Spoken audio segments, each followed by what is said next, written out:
This poem is called Insert Own Title Here. It wasn't being imaginative, I just literally couldn't think of anything to call it, but it's pretty self-explanatory. So here goes. 1 year later, I still make a frustrated sound when I think of that woman and her massive hellhound. I tried my best to avoid the beast, yet I flipped over the bars and hit the ground to enter a void. That'll be a concussion. Then the pain and disorientation, people helping me, an inane discussion. The main helper, a man that smells of oil and cigarettes, tries to lift me out of the highway, but forgets that lifting my right arm, he means no harm, but cannot know that my clavicle is no longer holder to my shoulder, and I hear the grind of displaced bones. Before consciousness fades, I'm asked for my phone. Someone calls Sheena. She's on her way. Why not call an ambulance? Because there's no point, I say. Then I'm offered organic clay by the fucking careless woman for the sprain. She's fixated on the de-escalated term again, and again she babbles that she used to live on a farm and did not really see the harm of letting her dogs roam in and out of her now more humble home. I'll thank her later, but for now I'll wish her dead, this gormless cow. I convalesced 7 months of time, and the police claimed there was no crime. Yet now I cannot move my arm. You see, there really was a lot of harm. A year later, I've got a permanent lump because of this careless, pointless, tattooed chump. She's obsessed with purple, and I'd not care if she was dead. She works with horses, a kick to the head, a limp and slump, so very sad. They'll need an XL body bag. Now, obviously, I don't wish the woman actually like any harm. It's just an expression of frustration and anger at like having my life dramatically changed just because she simply couldn't shut the gate of her house. In case you don't know, this isn't the poem anymore. So yeah, it's not like threatening or anything. It's just, like I say, frustration. But here's a short bit of writing that I've to explain the poem and the events surrounding it. So, I used to be a very keen cyclist, training 4 times a week and entering various extreme events. I say extreme. When I mention extreme, I mean considering my health issues. Although 100 hilly Peak District miles on a vintage bike is relatively extreme. So before my cycling accident, I had been off work with a fake heart attack, but I took it seriously, as people seem to be dropping dead from a spiky protein. Turned out that I had a torn chest muscle, so it was nothing to do with any medical interventions. So after forced inaction, I was keen to get training again, as I gain weight all too easily.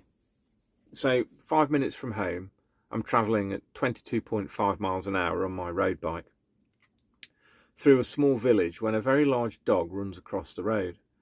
I pull my brakes on, my back wheel comes up as I try to avoid an impact. I hit the dog and flip over the bars like in the poem. My wife drove me to our local hospital, and once there it's plain to see that our civilization has dragged itself up an almost vertical hill, lubricated with blood, sweat and tears for a couple of 1,000 years, tottered on a pinnacle for a time, and has now either gone down the opposite side, a cliff, or fallen back the way it came. Either direction ends in hell. Hellish was the scene in the A&E antechamber. Sheena got me a wheelchair, no way I could walk, and once inside, the process began. I was given codeine, and the pain took second place to a feeling of goodwill. A middle-aged, purple-haired doctor examined me and sent me for an X-ray. Then she went home. I went back into the waiting room to wait, as you do. Whilst waiting, I witnessed a young couple who were in the midst of losing their unborn child.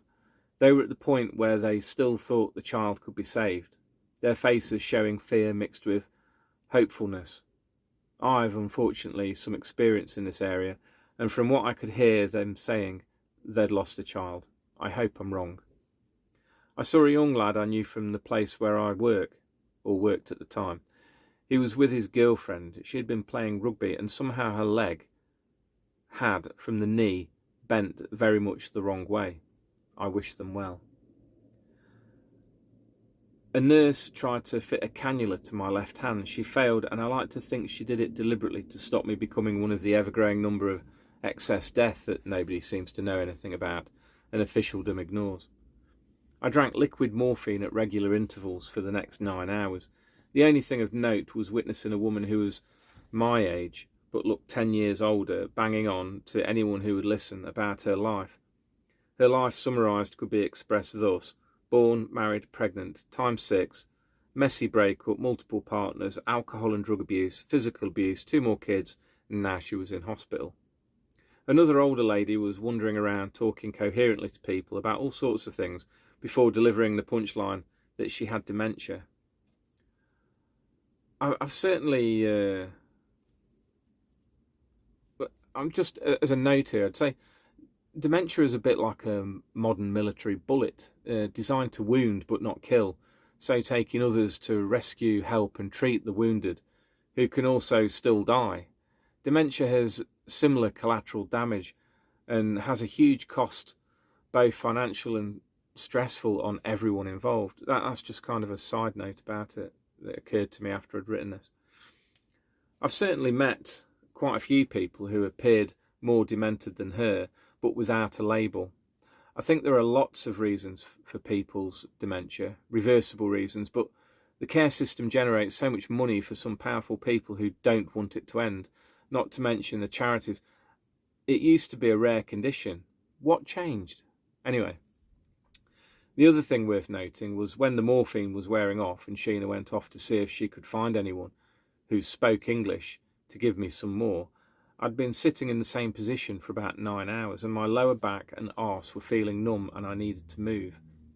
Instantly upon moving, I realised I'd basically forgotten about my injured shoulder, an ACJ level 3/4, and as soon as I put my weight on the arm, a pain that is difficult to quantify filled my entire being, and I started to black out in an embarrassingly cliched way. My available vision spiralled into a single point of light, and I knew I had to fight back to consciousness. I managed it and got full vision back just as Sheena arrived with a little cup of morphine. I was drenched in sweat, and as it began to cool, it helped to sharpen me up a bit. Sheena wanted to leave me. I begged her to stay, and thank God she did. Eventually, a very young doctor told me there was absolutely nothing wrong with me. I contested this, and so he went to fetch an actual doctor. This doctor told me about the ACJ, and that it was basically untreatable except with rest. And I'm not joking, a non-English speaking nurse then turned up with a massive cup of morphine. The 2 doctors all looked at me, excuse me, expectantly. I did a quick mental risk assessment and figured that what I currently held in my hand was about 6 times the volume of my previous dosages. Now, far be it from me to sow dissent, but over the years I've built up a strong distrust of an organisation that has made serious errors regarding me and my family, and there was no fucking way I was swigging this massive dose of morphine down and potentially becoming another forgotten, ignored or massaged statistic. I tipped it in my mouth, swallowed roughly the amount that I had been given before, then started coughing. I spat the rest out. So my wife fetched a wheelchair, and with much pain I got myself sat down. It was freezing when we got outside, and I started shivering. This caused my dislocated clavicle to oscillate wildly against the splintered stub where it had previously been fixed. The pain was set to max. My badly bruised right hip joined in for a duet of agony. Getting helped into my wife's very low BMW was bad. Every time she went over a bump I moaned. When we got home we had the reverse repeat performance. The concussion kicked in the next day. That would take too long to describe here, and you and I can only take so much, albeit for different reasons. But yeah, it's strange actually about the concussion. I did make some videos not long after my accident, and a lot of my words were coming out completely wrong. Now, I mean, that happens to everybody. I'm a very keen observer of people, and people in normal conversations or when they're talking, they often say the wrong word. It can even be like a proper spoonerism. But the way I was after my accident, you know, I really rattled my head. I mean, my bike helmet got broken in half. So yeah, it was a serious head injury, all because a woman couldn't close the gate of a house. Anyway, any comments, please, in the comment section below, and thank you for listening.